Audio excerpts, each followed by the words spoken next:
Welcome to the All People podcast, where we talk all people all the time. I'm your host, Elisa Southall. My goal is to improve candidate and employee experiences as well as company cultures throughout U.S. employers. We do this by leading with empathy, diversity, inclusion, equality, teamwork, and transparency. Come on this journey with me. Welcome back to an episode of All People podcast, where we talk all people all the time. I am your host, Elisa Southall, and I am here today with Jay Grooms. Welcome, Jay. Hello. Thanks so much for having me, Elisa. I really appreciate it. It's good to be here. No problem. I'm really excited to have Jay. So just to give a background for the listeners, Jay and I are in HR for You, Inc. We're both partners of that wonderful nonprofit. You all may have heard about it, may remember hearing about it when I had Chasen on for episode 2. So Chasen Forehand is the founder of HR for You, Inc. And Jay and I are both partners of that organization.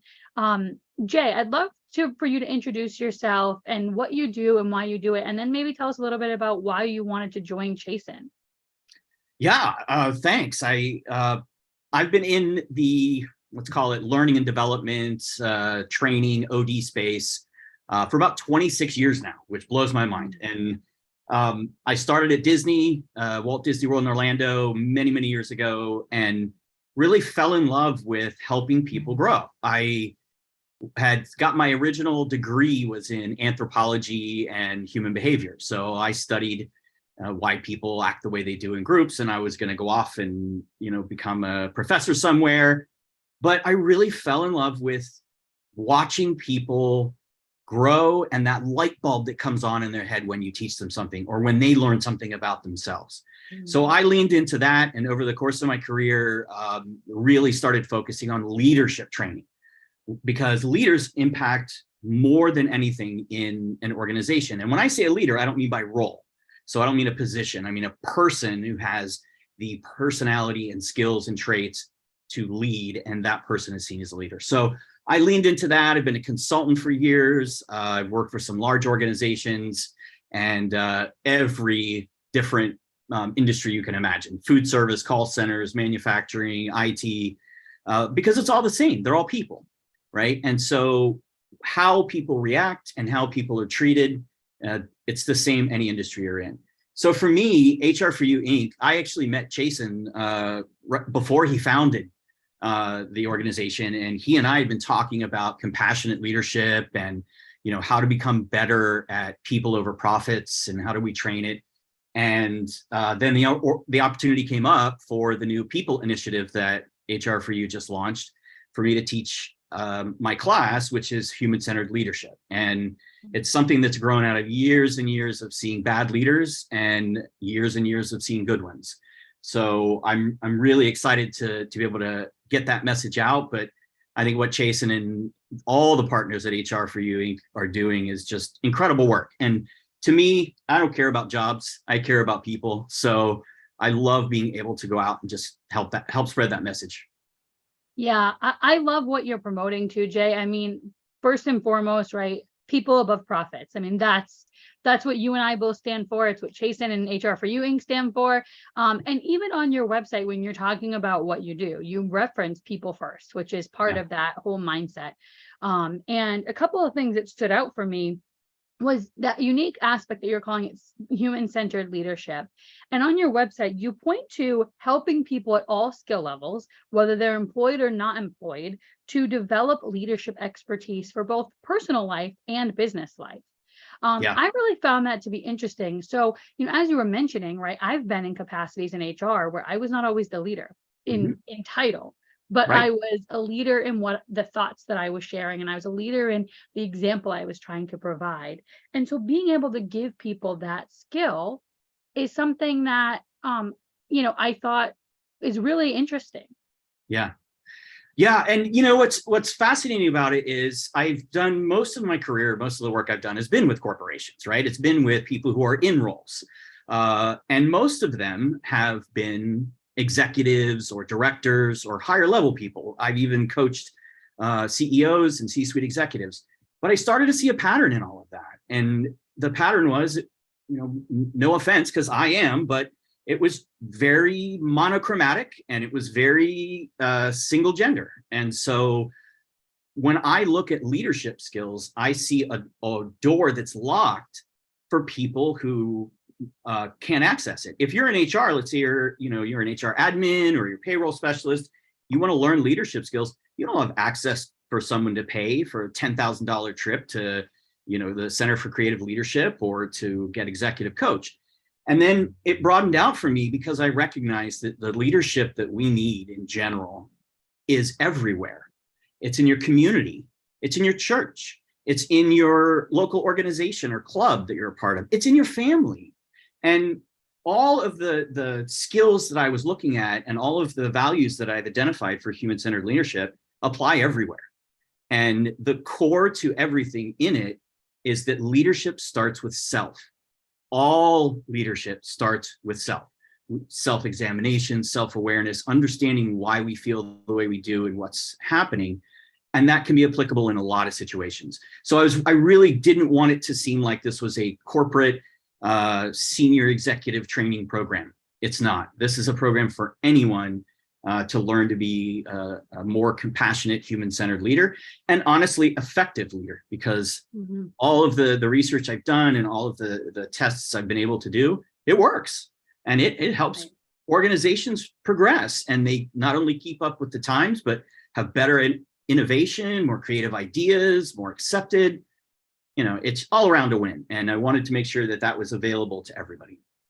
And honestly, I couldn't give you more kudos for that. One of the things you even mentioned it on the call we were in, but it really brings it to light here is like, those people in, I'll call them marginalized communities, right? Whether it's women, people of color, LGBTQIA, whatever it is, right? The door wasn't always open for them. It was cisgendered male white leaders who were always in charge. Yeah. And so they had a lot more of the opportunities than the rest of the population. And so the fact that you were trying to give a voice and skills to people that generally weren't being promoted to succeed is really, really great. Yeah, I'm really hoping, my goal is that to grow the human-centered leadership into a full-blown organization, because my end goal for this and what I see is a certification that people can get. I don't want to charge for this. I want to find ways to fund it and have it be a nonprofit, because I want participants to apply and be accepted without cost for them, right? Without a cost to them. So when I put this on, if you're accepted into the program and you complete all of the stages of the program, I want a certification on there. I want letters at the end of someone's name that says, I have gone through the compassionate leadership training and I'm certified in it. And I want big companies to start to see those letters and want them, because they'll start to recognize that that type of leadership is essential for the survival of any business. So then we've got people who have this certification who are now sought after from a much broader group of people, and give them the opportunity to show off what they've learned and who they are. Yeah, 100%. And I think the other things that stood out for me, and you've referenced them a few times, compassion, empathy, right? I mean, those are signs of emotionally intelligent and great leaders, right? In my personal opinion, and studies have shown it, right? If you're not empathetic and compassionate, you really can't be a strong, the best leader. You can't be a strong leader. You have to touch upon those elements. And so the fact that, you are teaching people with, to have compassion, integrity, courage, kindness, but then also compassion and empathy, right? Those are big key phrases that people need to be leaders. Yeah. And, there's a strange resistance to that, because when we look at traditional, if you go back and look at some of the old training or books on leadership, from back in the 70s or even before, it's all about results and it's all about drive and strategy and vision and planning. But nowhere is that empathy or compassion or kindness even mentioned. And so my values that I've defined for human-centered leadership make that a centerpiece, because you can't force someone to do something. They have to be convinced to do it. Now, you can do that through threats of them not keeping their job or threats of not getting a promotion or bonus if they don't do what you tell them. But good leaders eventually will progress past that and go somewhere where they are wanted for that. And I think that the compassionate leadership element, it's never been more important than it is right now. With the environment that we're all dealing with and the things that are happening, this kind of leadership, I think, is what will bring us into the future. And it has to include compassion. It has to. 100%. And, I've looked at a lot of the old ways of work, right? Part of what I do is I want to, I go into companies and I say something, right? This doesn't work for the times. Let's make it change, right? And so a couple of things that I look at that are now being sort of reevaluated are 40-hour work weeks, right? Yeah.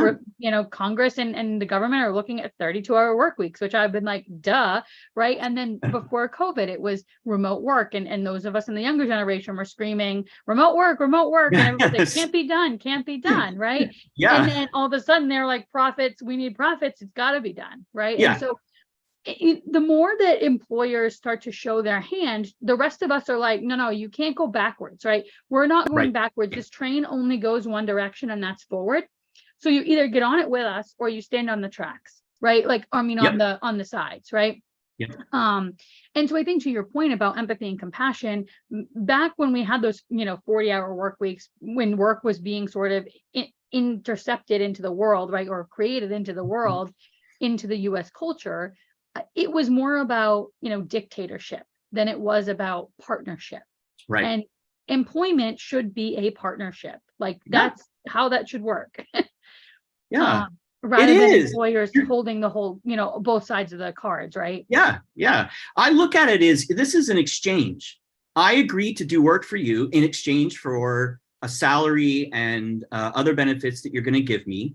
And it's an equal relationship. Right? I have every capacity and right to leave, and they have every capacity and right to leave, by separating with me. So you're absolutely right about the change from the dictatorship where it's just do what I say. And now it's more of a partnership. And that's the direction of all leadership right now, is you have to connect with people to get things done.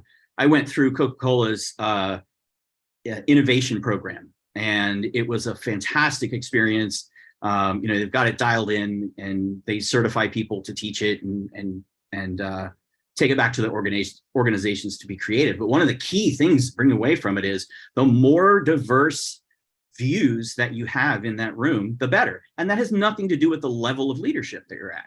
So it doesn't take an executive sponsor being in there to legitimize it. It doesn't take a director to bless it. It's people sitting in a room coming up with ideas at all levels. So work is the same, and the product or the productivity, the output is what matters. And if we can do it in 32 hours, why not?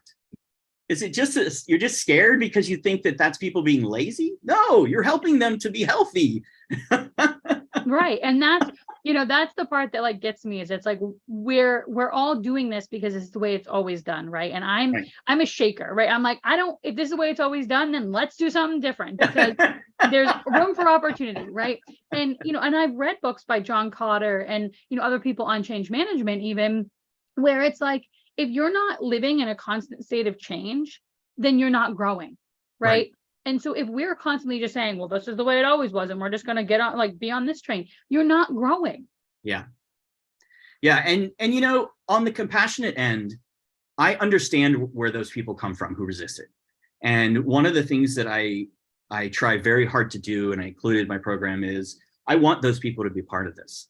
If you feel resistant to it, I want to help you see where you're at. Why are you feeling that way? What are the things that happened to you that made you feel like that was a necessity? What are you scared of? Because compassion extends to everyone. And the people who I see making the biggest, the loudest voices against this kind of change or compassion, I feel sympathy for them, because there's got to be a lot of pain and anger in there. And that's not comfortable to live with. So if we really want to make change, we're going to have to include those people as well. But we have to get past that idea that just because we've done it this way means we have to keep doing it that way just because we've done it, right? You're absolutely right about change. Everything is changing. I'd say that in the last couple of years, change has accelerated because of the pandemic. But it was already heading in that direction. You know, before the pandemic, there was already a lot of talk about pay transparency, about workers' rights and things of that nature. So it's not new, but man, did the pandemic accelerate it. Well, again, because the employers, and I use this metaphor a lot, they had to show their hand, right? Mhm. And I use that metaphor because I've talked to a lot of job seekers who feel like they're playing a game without rules. They're like, we're Uh-huh. playing a game that we don't understand how to play, but the job seeker is like, oh, two of clubs, you lose. Like, what does Yeah. that even mean, right? And so now they've started to show their hand because we've been saying, oh, work remotely, and they're like, can't do it, can't do it, can't do it. And then all of a sudden, when it was like, well, your business goes under or you do it, they're like, oh, we can obviously do this. Yeah. And Yeah. it's like, so now And all of a record sudden you're profits. capable.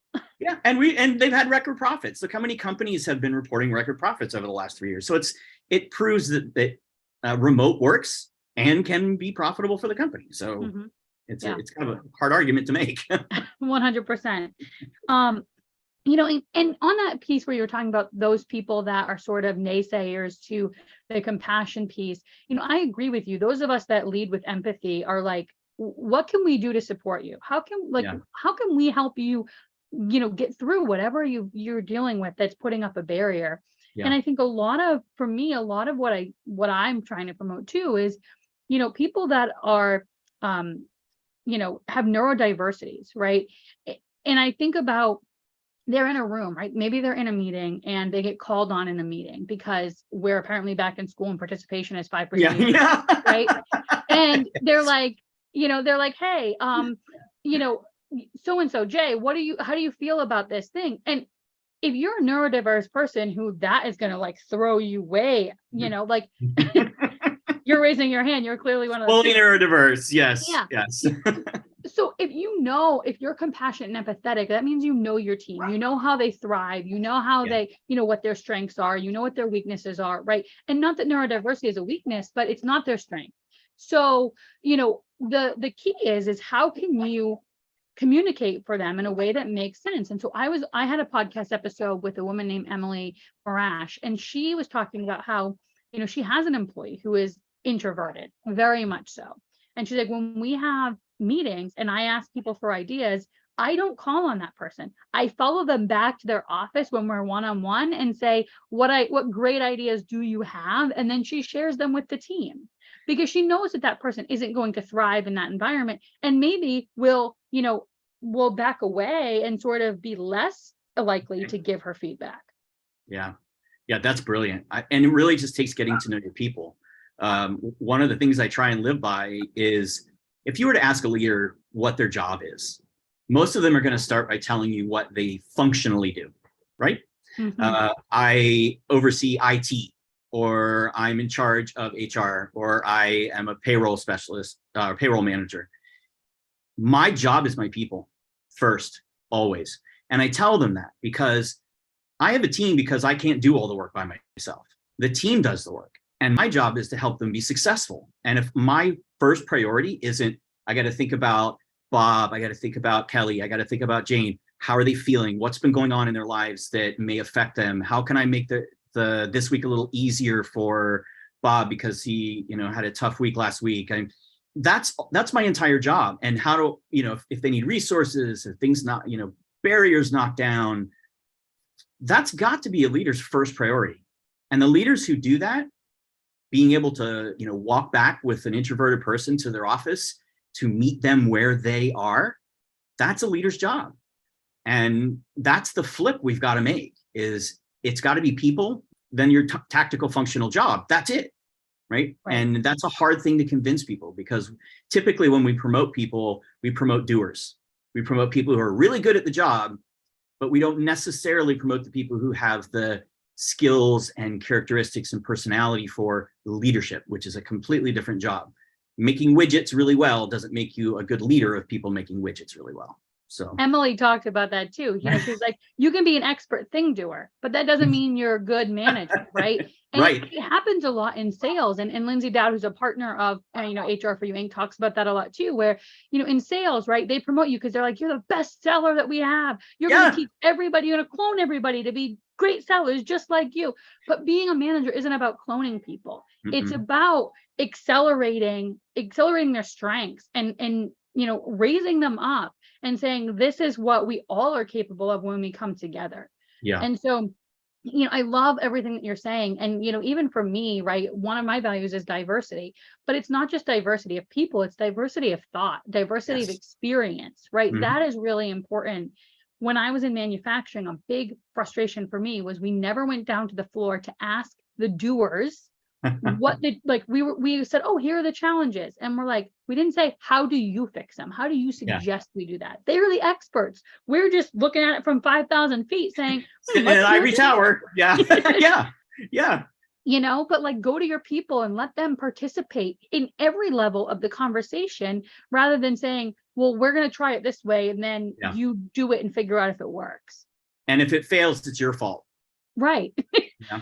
Because that's easier. And a lot of times that's what the tack that leaders take, because a lot of people are afraid of losing their jobs, right? It's just a general anxiety that people have because that's our livelihood. And for most people, we don't have savings that we can just go home and sit for 6 months and decide to do something else. So that constant fear is there. And a lot of times leaders will take more of a protective stance. That is, let me send something out that I think is a good idea and have people do it. And if it doesn't work, I'm insulated from it somewhat because I didn't do that. Instead of meeting with the people who actually get the results, like the people on the floor. I work in manufacturing right now, and talking to the actual supervisor on the line and the people who are working the robots and the machines, what they need. That's got to be a component of your leadership. And being a widget maker doesn't help you do that. Right. And to your point, you were mentioning like people are your first priority. One thing that people don't realize is getting a manager title means that you no longer do the thing you liked to do. Yeah. Right. I mean, it's the truth of the matter. Now your focus is on every person that reports to you in some way or another. Yeah. And I'll even drill into that a little bit deeper, is that when we look at things like the Black Lives Matter movement and everything that happened with George Floyd, and when we look at LGBTQIA plus community, right? When we hear these things that are happening, violence that are happening at schools, all this other stuff, we can't just turn ourselves off when we go to work. No. Especially if those are triggers for us, right? Especially if, and I don't mean to use the word triggers, especially if those are areas that really cause us harm, right? Impact us personally. Right.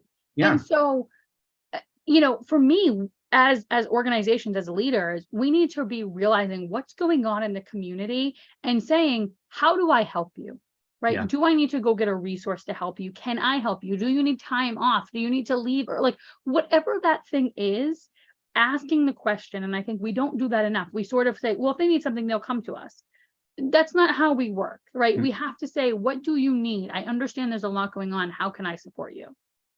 It's the work-life balance myth, right? It's like you're supposed to be somebody different when you're at work and somebody different when you're at home. And a lot of organizations feel like, well, that's at home. You deal with it there. When you're at work, you let all of your personal stuff go. And that's just not true. We're human beings 100% of the time. It's we carry our emotions with us, our feelings, our fears, our loves, our passions.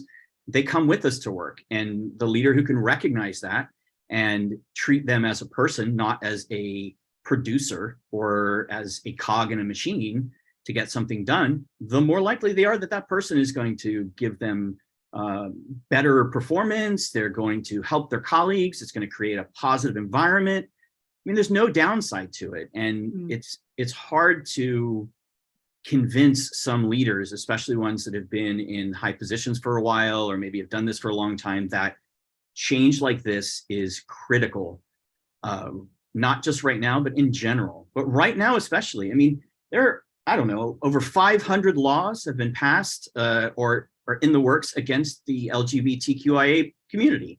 And I have 6 kids, 4 of them are LGBTQ. So that's personally impacting to me. If I come into work and, we're talking about what we can do to support that community, or we're not talking about it, that's personally impactful to me. And that's hard for me to be focused on work and think about what I need to do. But if I have a leader who supports me and says, I know you've got so much going on. I'm really sorry to hear all this. Let me know how I can help. Here, let's go do this. Let's that's a whole different situation. But unfortunately, that doesn't happen as often as it needs to. Right. And you shined a little bit of light on this, but when we have months like June, focused on Pride Yeah. and Black History Month and all of those, Asian Pacific Islanders Month, right? All of those national observances, it's not enough for companies to sort of just check the box and say, we hung a flag, right? Like that's the bare minimum that you could do. Congratulations for doing nothing, right? Like, but I've said, why not ask your employees, how can we elevate this cause or this group or whatever in your, how would you recommend that we do that, right? And I've said things like donations to certain groups that they recommend, Yeah. figuring out a way that maybe every wall on your building has quotes or comments or whatever from people in all of the national observances. You've got to have more than 12 months, right? And you Yeah. leave them up all year round so that Yes. people can educate themselves all the time, right? Yeah. And so I know that you are a big proponent of making sure that something is done for those observance months. You talked Yeah. about that in one of the meetings we were in. Yeah. Yeah, absolutely. And it's hard to include everyone when you're only doing like a 1-day celebration or a 1-month celebration, right? You put a pride flag up for a month and then take it down. That says we're celebrating a holiday. It doesn't say we're supporting a community, Mm-hmm. to me. And a lot of the things I see from companies coming out are really just marketing and PR branding, right? You put your logo in a pride flag colors, or they put social media posts up supporting it. But then what happens in November, right? What happens in December when you've got kids who have been kicked out of their houses for being gay or trans and have no place to live? What are we doing that month, during the holidays or the cold months? We don't really, we wait for June.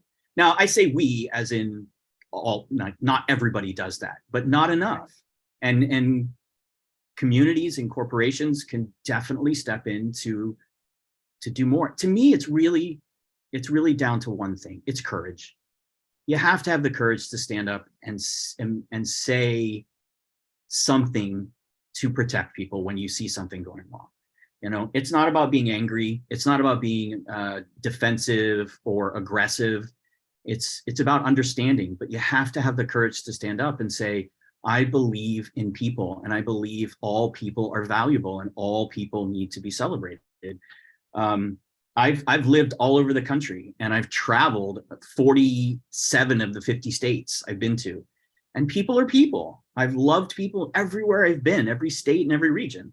So if we could get them to understand that they have more in common with each other than they think, and that a lot of these divisiveness programs or comments that are out there are only there to create chaos and conflict, then they can get past it. But there's such a loud bullhorn right now in media and social media that's negative, and the things that some of our local governments are doing. It's hard for that person to be loud and courageous, but it needs to be done. Our voices need to be as loud as the ones who are calling it or shouting it down. And that's hard. That's hard to do. I fully admit it. I struggle with it. I get anxiety about putting something forward to do for the company or asking to do something. It's scary. And right now it's going to be. But I want to tell everyone who's doing this, all of our partners already know this because we talk about it, but we are the voice. And the more of us that stand up and say compassion is the path and people are the most important thing, soon that will be a tidal wave of positivity. Right. There are way more people out there who care about each other than there are people out there who are hateful. Way more. The hateful people are a low percentage. They're just loud. Right. And one of the things that really is impactful, is exactly what you're saying, right? We need more people to speak up and just, use their voice. And a way in which you can promote your employees to do that or encourage your employees to do that is asking them, right? Like, yeah. And it sounds like a foreign concept because employers think, oh, well, we have to do an employee engagement survey. And it's like, no, if you want to say, how do we honor you during this month? Or how do we honor you all year round by making a contribution? Because we value this. We think that there is importance in, supporting the LGBTQIA plus community, right? Yeah.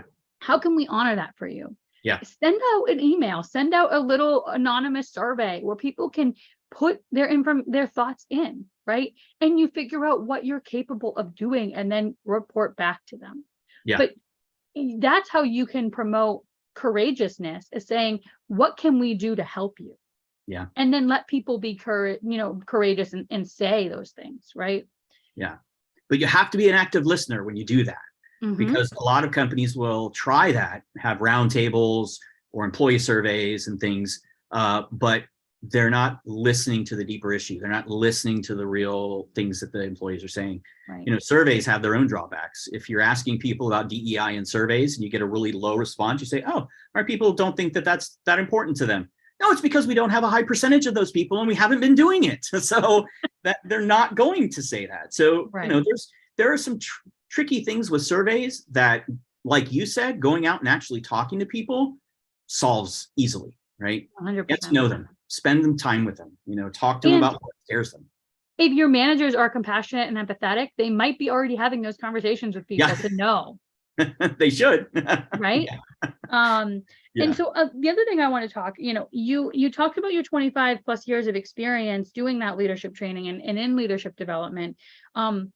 In addition to, that sort of piece of the human-centered leadership, you have three major offerings. You're doing mentoring, and you're doing one-to-ones, and you're doing strategy and organizational development. Yeah. So who are those targeted at? What types of groups are those targeted at?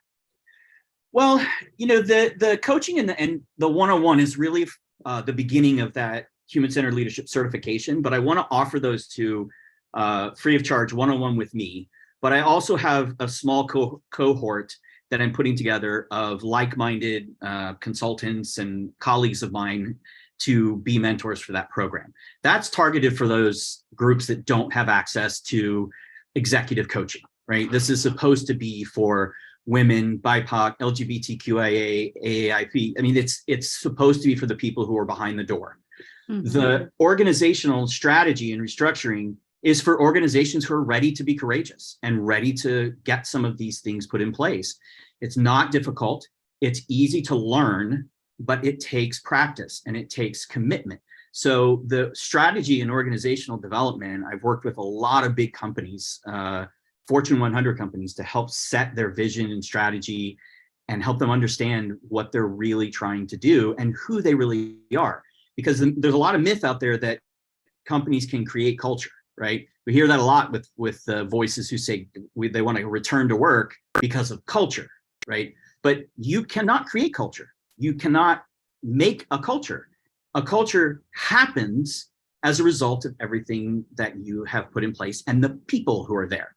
So when I talk strategy, I talk about what culture do you want to grow out of the foundation that you're creating, right? You're seeding the land, you're putting the fertilizer in, you're getting the soil ready. Let's see what sprouts. What do you want to sprout? If you want something like you've got now, keep doing what you're doing. But I can tell you that that's not going to live very long, because the entirety of business and the country is moving in a different direction. So I help them understand some points that they can leverage, some organizations that they can work with, policies within, hiring strategies, promotion strategies, and it can be just little things like making resumes blinded, taking names and pronouns off of them. Don't use images of people when you're looking at them for potential jobs. Don't remove unconscious bias elements throughout the process. So there's a lot of things that companies can do, and I want to go in and help them if they want help. So I want the companies who say, we recognize we want to change, we recognize we want to move forward, but we don't know how. We need some help, and that's what I'm here to do. And I love what you're talking about removing some of those things from your job search, from your hiring process. Yeah. As somebody who advocates and helps job seekers for free because somebody needs to help them with resumes and LinkedIn profiles and interviewing. Yeah. I'm very passionate about making sure that companies are not using their unconscious bias to make decisions. Yeah. And, unfortunately, that's not always a choice, right? And so we are products of our upbringing and where we Mhm. grew up. And some of that is not, I'll say, within our control, right? But what happens is you have to realize, you have to do work internally to figure out, what are my unconscious biases? Yeah. How can I ensure that those don't show up when I'm making decisions, right? And so those are the things that we all have unconscious bias because Yeah. of the nature of our living, right? We're always making, judgments or decisions Helps us rapidly, survive. Yep. right? It's a survival instinct. So, but we have to then sort of do some inner work to say, is this something that's true, or is this something that I believe is true because of my upbringing? Yeah. You're absolutely right. And a lot of times that unconscious bias, people will resist it because they think you're accusing them of doing something intentionally. But the big piece that you have to teach them is that unconscious part, right? My favorite quote about unconscious bias actually comes from a movie called Joe versus the Volcano with Tom Hanks. And he's in the village and the chief says, we're the children of children and we do what we are taught. We are the product of our environment. We learned from the people we were around, the people we worked with. We've learned through trial and error, mistakes, pain, things that happened to us as a result of a decision we made. Helping them understand all of that, that's the core of self in the human-centered leadership is, wow, I didn't realize that. And I've had a lot of those light bulb moments myself. I didn't realize how much bias I had. And I really started looking at it and I was like, wow, I didn't intend that. Like, I hope I didn't come across like that, but I did. And you have to accept that, but not beat yourself up over it. It's not a negative. That's something in yourself that you want to unwind. And you just want to take a look at it and see why, and then challenge it. Because everything that we've been taught, you can challenge. Like you, I call myself a disturbing element. So I like to stir the pot and shake it up and get people to rethink things from a different direction, really. Yeah. And I think that's where, so the unconscious bias piece and taking names off of resumes, right? I mean, Yep. people don't realize, unless you've been somebody who's had to review resumes, that there are people out there, if their name is, Mary, right? They might just put M. Stevenson because they want people to think that they're Right. not a female, right? Right. Because of the gender bias and the decisions that are made that are, based on your name alone. Yep. And so again, that unconscious bias, some white males, cisgendered people might not even know that they're making those decisions, right? Same Yep. thing with females, people that have been, if you think of like names that you don't like, somebody that has wronged you, right? Yeah. You may automatically make a decision because you're like, I don't like that name. Yeah. But Yeah. that's and it's true, right? But It you're is. not realizing that that's why you're putting up a wall or a barrier. Yeah. And so it's okay to say, okay, how can I help myself? That means I'm going to remove names from resumes. It means that I'm going to not look people up on social media, right? Whatever the case is, you figure out how you can remove that unconscious bias for yourself, Yep. and then have your team help you with that, right? Yeah. There's a wonderful book called Inclusify by Stephanie Johnson. I've read it twice, but she talks about a study that they did on the Hubble telescope. So to get your science research project onto the Hubble telescope, you have to submit it, and a committee reviews them, and then only a certain number are accepted. The research looked at how many female scientists were given spots on Hubble. They removed the names of the people that created those different projects, and it immediately 10% increase in women research projects. So it wasn't intended. This wasn't a let's keep people out. It was just a locked-in bias. And she explains in the book very, very eloquently, but much better than I do, that happens because we seek people like us, right? We want to be safe. We know us, so we seek people like us. That's not a bad thing, but it can lead to excluding people who aren't like us. Mhm. And I got to be honest, I don't want a whole team of me. I really don't want a whole team of me. So you have to have that courage to bring people in who are different and have very different ideas or thoughts or wild approaches to things.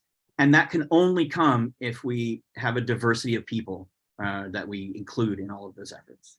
And Jay, I can see why we're both partners of HR for You Inc. I've actually used those same words as like, I don't want a bunch of little Elisas. Like, Yeah. I don't want to hire people that are like me. I created this business and I want to hire people who are nothing like me. Yes. Because I want every day, I want them to come to work and challenge me. Yeah. And that means asking things like, why do we do this way?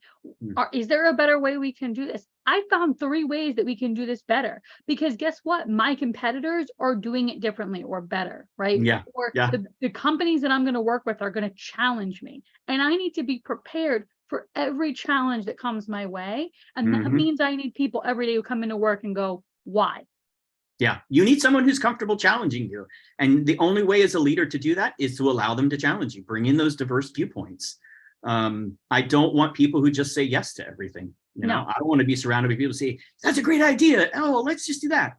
I want people who say, actually, I thought of a different way we might be able to approach this. And I let them run. I want them to. My goal as a leader with my teams at work is I like to set a point on the horizon and say, this is where I want us aspirationally to get. How we get there is up to you. I want you to excite me with the directions you can find to get there. I'm not going to give you straight directions. Now, if you get lost, I'll help you find a path. If you hit a barrier, I'll help knock it down for you. If you need some advice or directions, I can do that. But everyone comes with great, creative, innovative approaches to things because everyone has that unique experience in their life, right? Everyone brings that background. So I want that in my team. And I did that when I hire, I take names off. When I get feedback from people with paragraphs of a phone interview, I immediately go through with find all and remove the pronouns, because I just want to read it as this person did this, and I don't want my bias to come in about who they are, who they might be. I want to see what their thoughts are. And it's a simple thing, and there are lots of things you can do along the way, not just during hiring. It's the same thing, but it's a simple thing to do that doesn't change me as a leader. I'm not doing anything different. I'm not restricted. This doesn't hurt my ability to hire. I have an amazing team that I've hired by doing that. So it's just really about getting that message out. And that's part of what I'm trying to do now, is talk about this more, get out into the internet universe to try and reach more people through Chasen and HR for You and being on podcasts like this, because I really believe that this is going to make a difference in our future. And now's the time. The iron is hot. Let's strike. Yeah, 100%. And it's interesting. I do recruitment for companies, and so I help do phone screens and things like that. And when I'm doing those phone screen notes, it either has no reference to gender at all. It either says they, or it just says, the candidate, blah, blah, blah. Right. I never, I never put gender in there. And if that person that I'm talking to tells me something that isn't necessary for the role, if they talk about medical conditions, family things, whatever, like, oh, I don't know that I'll be able to do that because I go and pick up my child after work. I don't put that in there. Leave it off. Yeah. Because the people that I am sending this information to, I don't work in their company. I don't live in their mind and know what their unconscious biases are. But if I can remove that barrier so that they're not giving those unconscious biases or creating them, then I'm going to do what I can. I'm giving them all of the information. I'm just not giving them pieces of information that they can use to discriminate. Yeah, because that's not relative to the job. All you're doing is hiring skills, right? So if you want those tasks to be done with that set of skills, you hire for people who have those skills. That's 100%. It. Yeah. Yeah. Awesome. And so when you, I know that you're also a photographer. So what is it that you like to photograph? Oh, I am absolutely enamored with macro photography. So I take pictures of very small things, and it started years ago. I love to hike, as you can see in my background. I love to hike and climb mountains and stuff, but I love tiny flowers that people miss. And so my photography, I call mindful moments, because I stopped on a path one day and there was a tiny little weed on the path, and I got really close and I zoomed in as far as I could. And it was more complex than an orchid. It was absolutely stunning. And when I blew it up, it was incredible. But in real life, it was less than the size of a grain of rice. So I love to go out and take pictures of flowers and bees and just small things around that remind people that there's beauty and amazing things just at your feet almost anywhere you are. So I've got a collection in my own house, and I've done a couple of shows, but it's mainly just a hobby. I love doing it. It fills my cup. You know, I can't even believe that you and I are so similar, Jay. I take pictures. I do photography, and I had a business doing it for a little while. But I love taking nature pictures. And one of the reasons why I love them is just what you're talking about. I was with a friend. We walked by a leaf, and I was like, wait, you got to stop. And they're like, there's 100 leaves. Like, we live in New England. It's fall, right? Like, there's leaves everywhere, Elisa. And I was like, but this leaf is different. And they were like, it's not different. And like, how did you see that? We're walking down the street. And I was like, just wait. And so like, I take the picture and I show it to them, and they're like, how did you see that? Because then they saw it once I was able to show them the picture. They were like, how did you see that? And I was like, because my brain is wired to look for that. Like, I don't know, like my brain just sees it and focuses in on it and says, this is beautiful, right? Yeah. And so I always talk about, like, if we slowed down and didn't move 1,000 miles an hour everywhere we were going and texting and talking and, you know, whatever else, we might see that, like, that flower is in bloom, and it's so much in bloom, but like every petal has a different texture. Like, and so it was funny because they couldn't even fathom, like, how did you know that leaf had a different like texture than the other leaves? And I was like, it's just something that happens. It catches your eye. Yeah. The more you slow down, and I don't mean physically slow down, mentally slow down and put yourself in the moment, you suddenly notice things differently. At least for me, I try to practice mindfulness. I do meditate, not as often as I want to, but I do. And I try and put myself in a place where it's just, what is right now? And if I'm out in nature of any kind, it doesn't matter. I'm in a park, I'm in a parking lot, I'll still see flowers or leaves, or I'm like, oh, there goes a bee.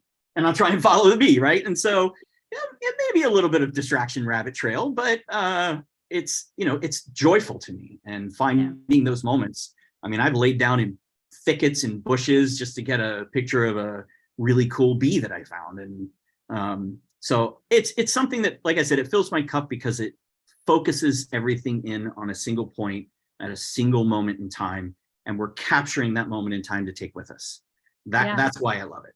And you're going to remember that forever, right? And so even for me, I also write poetry. And so I took a transcendentalist approach where I would take pictures and then write about the thing I took pictures about. And amazing. Like, so it was interesting because there was a flag blowing like on the beach I was at. And I just wrote a poem from the standpoint of like, I am this flag, right? And like, I don't know what I symbolize, but I know that I'm whipping in the wind, and I know that I'm the only thing out here, and that I'm the tallest point, right? Like, and so I was writing it as though I were this flag, and I took the picture of it in an interesting, position. But I loved doing that because it was like, I will always have this memory captured in my brain because I documented it almost as like, this was your present, right? Yeah.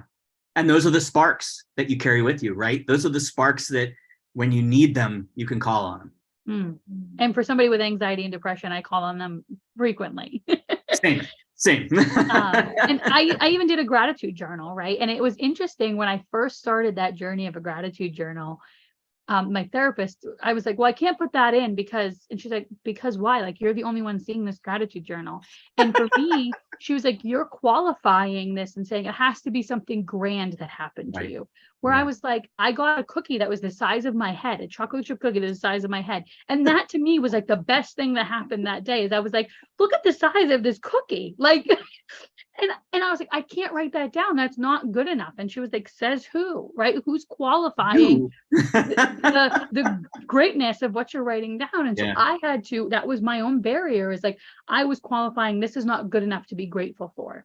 Yeah. Rather than saying, I'm grateful that I had a cookie the size of my head. That's what I needed that day in that moment.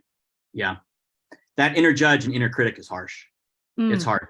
I agree. And that holds us back from a lot of stuff. But I empathize because I feel the same. I like, this isn't good enough. I haven't done enough.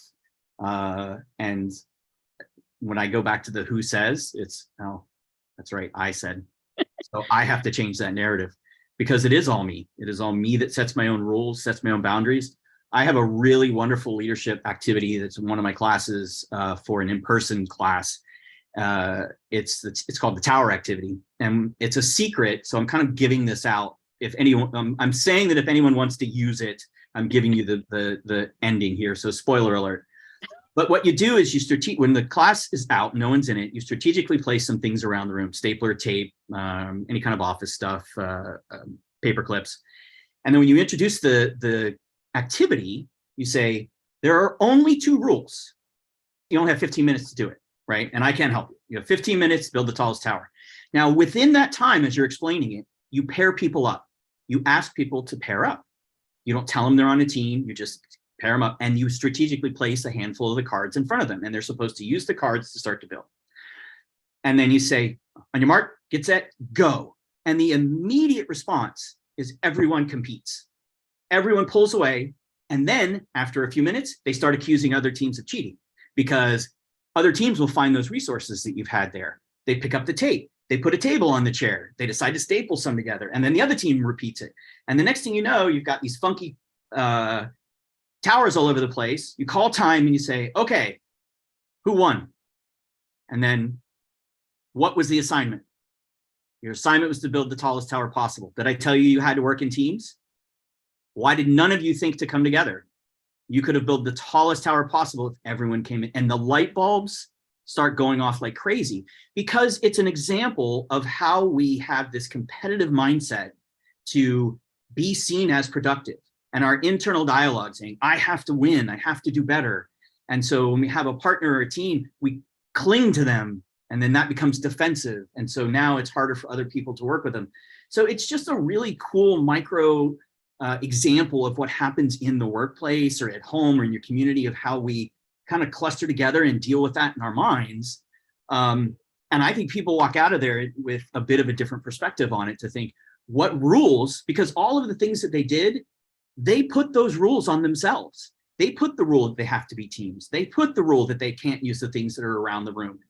I only had 2. So thinking about, wow, what other rules do I have in my head that I'm forcing myself to live by that I don't like? When can I change those rules? Today. So I'm 100% with you. It's the voice in our head telling us what the rules are can be really tough. I love that role play. As somebody who was a 3-sport athlete and has an older brother, everything was a competition. I bet. And I was like, I had to, especially being the only girl, right? I grew up in a street of all boys. So for me, it was like, I was either playing and I wasn't crying, and like I had to just be a boy, right? Like that was just what it was. Yeah. And so it was interesting because I grew up like everything was a competition, because I was like, I have to be better than the boys. I have to, like, that was just how it was. And so trying to like look at that and be like, you don't have to be better than the boys. It's okay to just, like deal with whatever you're going through. And so it impacted me a lot when I didn't open up to my vulnerabilities early on in my life, because for me, that meant that I was not able to participate, right? If I was vulnerable, if I was emotional, I could no longer participate in whatever was going on. So I built a wall. And it wasn't until I was older that I was like, it's okay that I cry. It's okay that I ache, right? Like, and knowing that like, that doesn't define who I am. And that's just a moment in time. But it was hard for me to break that barrier of something that was so learned behavior. And I was like, that stops today. It's tough, because the things we've learned as kids impression very deeply in our brains, right? They are the deepest grooves we have because they've been there the longest. So it's really hard to get over that wall. But kudos to anyone who can challenge that, or at least start to recognize it, because that's all it takes. And then you can start to think of other ways to get around it.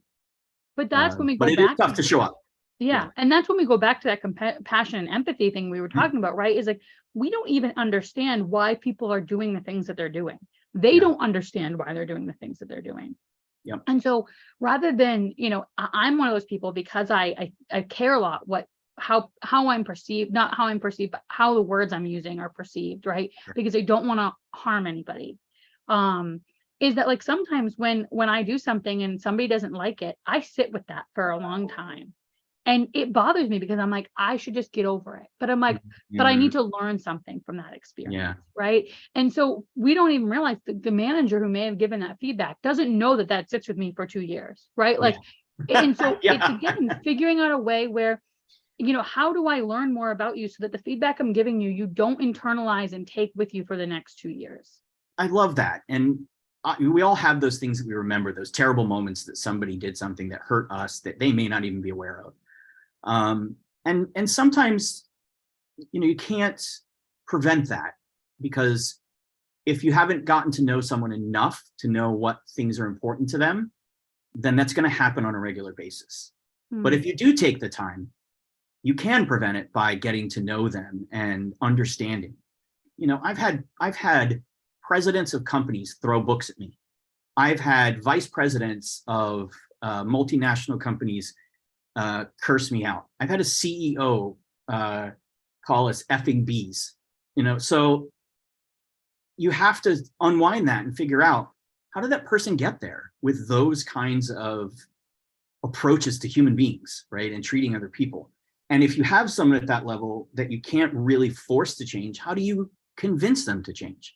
What can you say to them that will help them understand that being the CEO of a company or being the top leader of a company represents all the people, and your job is all the people. So what steps are you taking for those people? Not just for profits, and sure, profits are important because that's what keeps the company going. But I think we need to look at that a little harder and figure out, how do we send that message where humanity becomes the most important thing, and the business is a means to help humanity, not the other way around.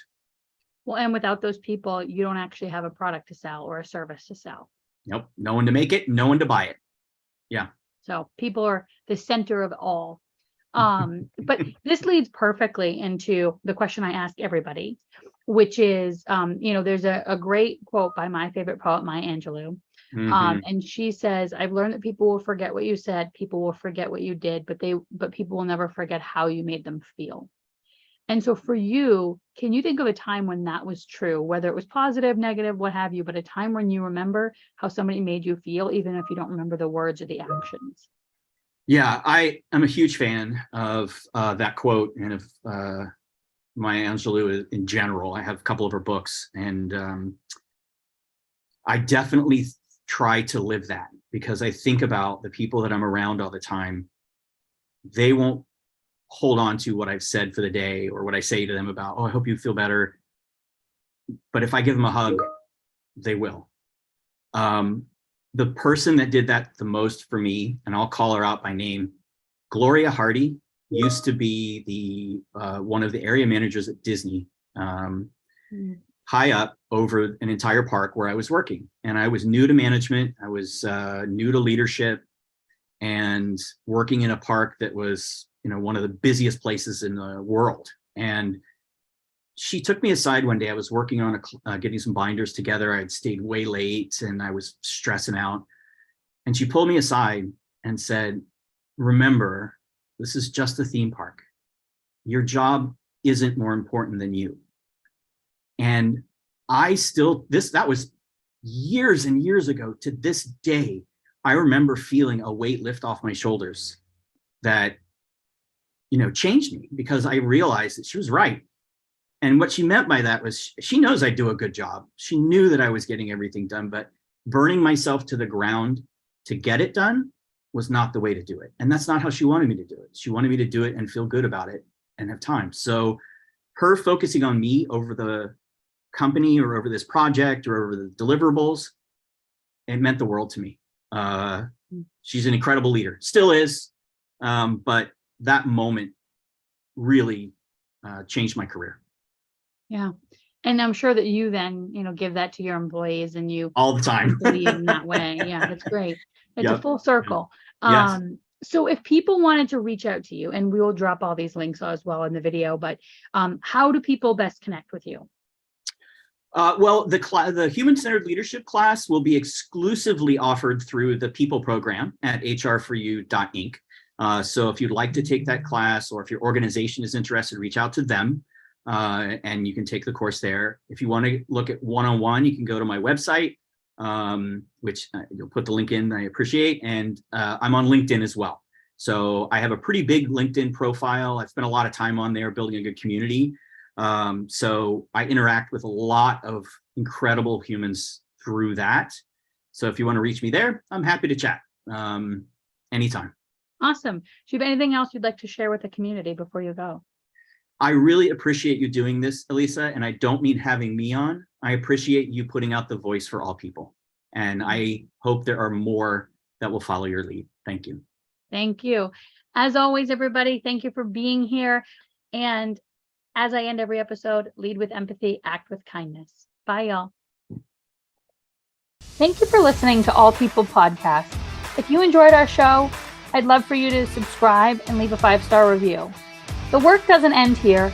If you want to keep the conversation going, find me on LinkedIn or Facebook, or visit my website, apeoplepartnerllc.com. Lead with empathy and act with kindness. Have a great day.